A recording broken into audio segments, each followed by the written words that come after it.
O, Apo, marami tong niluto ko para sa'yo, ha? Ay, naku, matutuwa ka dito. Good morning, my love. Kamusta nang pakiramdam mo? Okay na ako. Nakatulong yung pinainom ni Lola kagabi. Ako dadalhin pa din kita sa ospital, ha? Para sure.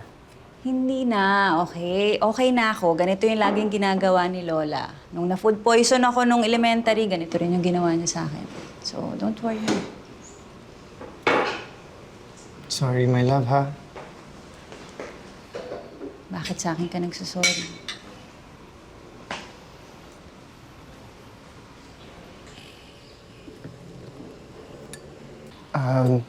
Lola, O, ano yun?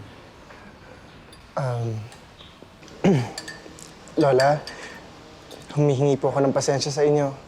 Sa pagpapaalis ko sa inyo, pasensya na po. Siguro ho, nadala lang ako ng idea na gusto ko masolo yung apo nyo.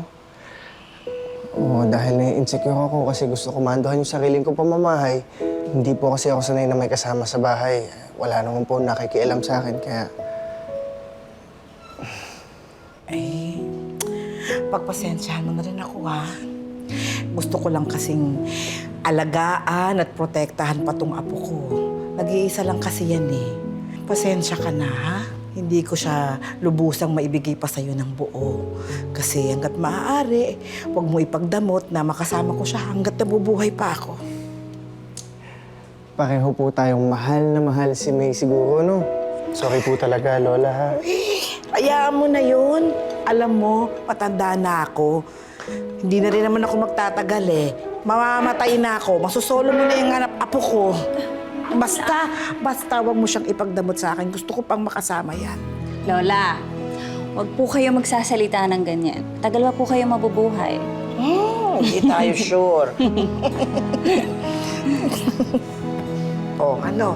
Basta huwag mo lang pataasin yung BP ko lagi, ha? Ikaw talaga. Oh, kumain na kayo. Ayan na, marami akong niluto sa inyo, ha?